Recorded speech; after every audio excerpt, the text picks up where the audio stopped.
Okay, we're out here at Appin for round 2 of the 2025 Penrite ProMX Championship. I haven't been here before, but the track looks absolutely sensational and the weather couldn't be any better.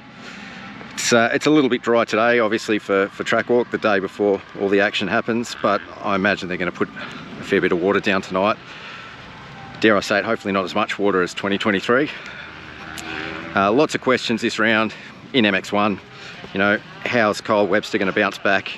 And what's he going to do to bridge this gap to Jed Beaton? He's 22 points back, and obviously in that gap you've also got Nathan Crawford and Luke Clout, who are going to be doing their best to get on top of the podium. In MX2, Brodie Connolly, can anyone stop his domination? Ryder Kingsford's obviously got the speed, but can he put it together for a whole weekend and even just get in front of Brodie Connolly?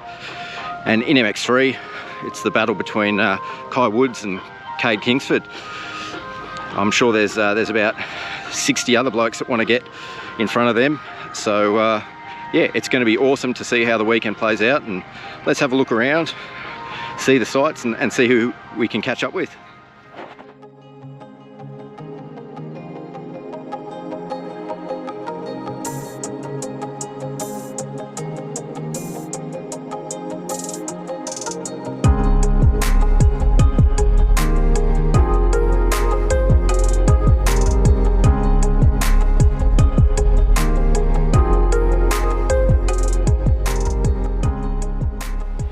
Been a good builder.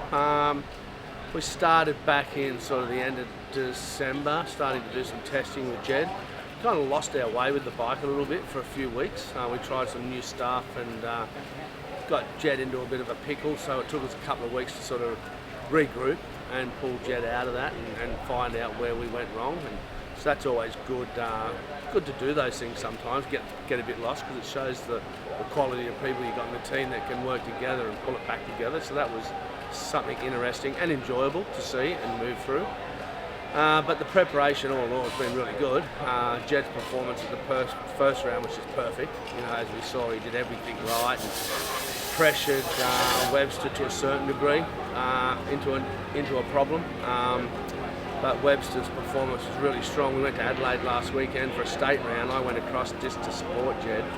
And again, him and Webster are just a level above everybody else. And it's just like two bulls in the same paddock. They're going blow to blow, head to head.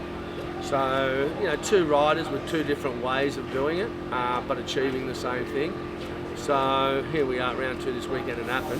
Completely different situation. This track is a great track actually. Quite hard packed underneath, so it'll get pretty blue groove in the last one, especially with this sunshine. But Jed likes this track. We just did a small little test this morning on the practice track nearby. Made a few little changes to the bike. So all in all, everything feels pretty good. But we just got to keep our focus and keep moving forward. You've got a heap of experience with racing yourself. What's your advice for Jed in terms of like managing the points lead now? Is it just to treat each race on its own merit, or is it to try and keep growing that, or is it to just try and conserve the lead that he's got? I think it's race by race. I think Jed's a lot different sort of rider. I've got to be careful to how I used to think, how I do it, and not always transfer those thoughts or opinions onto the current riders, because you know we all think differently. When I was racing, when Jesus was a boy, I used to always like to establish at least a 30-point lead in the championship, because it gave you a buffer. If you have a DNF or a bike problem, you still pop out in the lead of the championship by 5 points. So one of the key things I think is good is to try and get a complete moto lead in the championship. It's just a nice feeling. It keeps something up your sleeve. But Jed's a very much a race-by-race guy. He likes to not overthink things. He just likes to think about his riding. He doesn't, once he's got his bike set up, that's good. He likes to keep calm. He's a very detailed, focused sort of a guy, so he doesn't really think too far ahead, and that's his style. And I'm just trying to guide him the best with my knowledge that I've got.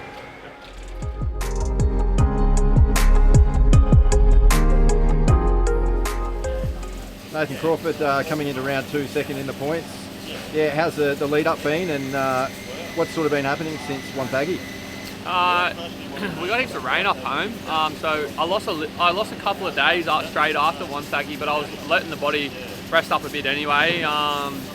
But then yeah, solid couple of weeks just happened, and tracks have been obviously really good after the rain. So yeah, just been putting in heaps of laps and getting into the gym, and yeah, just sort of my program's pretty solid. So I just follow it every day, and you know, I've got like a day-to-day thing that I look at, and it's just tick it off each day that goes by, you know. What's the focus for the rest of the season? And you know, Webster and Beaton seem to have a little bit of a lead on the rest of the pack.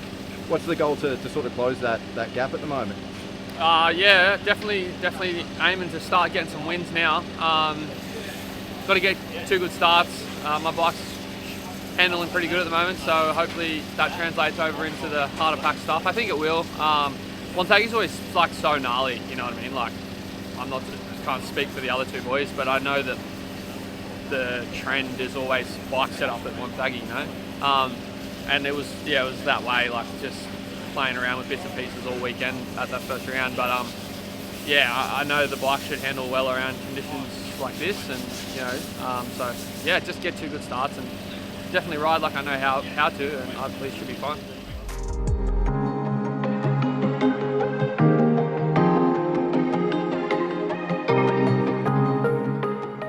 DJ Sanko, it's your MX3 debut and also the debut of the Stark Varg at the ProMX, mate. Yeah, how's the lead up been to the weekend and the excitement? You've been doing a bit of media?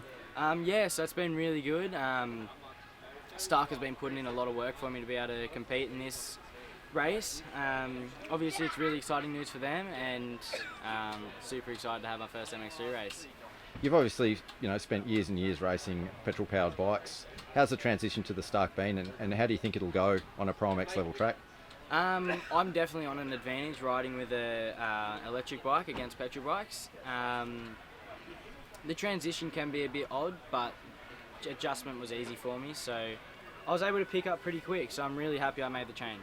Yeah, and like I said, you're racing MX3. These bikes are known to be able to deliver 80 horsepower. Like, what do you have to do to the bike to make it, I guess, commensurate with the other MX3 bikes? Yeah, so for me to be completely competitive with the factory bikes here, I've got a set of handlebars and a sticker on my front plate. So that is actually all that's done to this bike right now, and it's fully stock out of the shop. So that's all it takes to be competitive on an electric bike. Yeah, do you have to modify the power though, like reduce the power for the race? Yeah, so we're actually doing a video on that at the moment. We have to lock the bike into 48 horsepower for 24 hours. For this race it's actually going to be for 72 hours.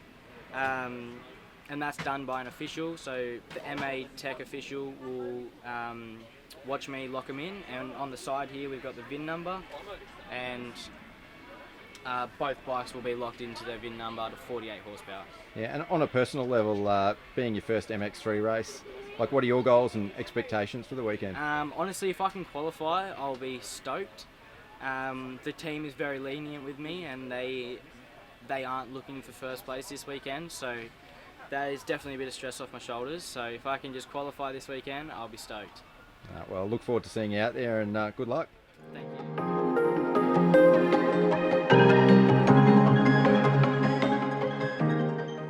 Lam Jackson, yeah, we're here at Appin, 13th overall in round 1, but yeah, you weren't stoked on the results. Tell me about round 1 before we get talking about Appin. Yeah, look, it definitely wasn't my greatest performance, that's for sure. I was pretty happy with the first moto, got an 11th in that, so can't really complain there. And then just let myself down in the second moto and got like 17th or something in that. And then, yeah, like you said, I was like 13th on points or something. But yeah, hopefully try and turn that around this weekend, and we've had a good couple of weeks on the bike with the Beaton's crew once again, so looking to turn it around this weekend. Yeah, you've been training a few clay tracks in the lead up to Appin here? Yeah, we've been riding a couple hard pack tracks, just mainly just one day a week, mostly just because we haven't had enough rain down in Vic. But yeah, definitely got onto some hard pack tracks, so ridden some pretty deep ruts this past couple of weeks, so it should be good. Yeah, you've been out to have a look at the track. What are your goals and expectations for the weekend then? Look, I just want to get some good starts, put myself in a good position, just ride as hard as I can for as long as I can, and where I finish is sort of where I finish. As long as I'm not too far back, I can't really complain with it, can I? No, that's it. Good luck. Thank you.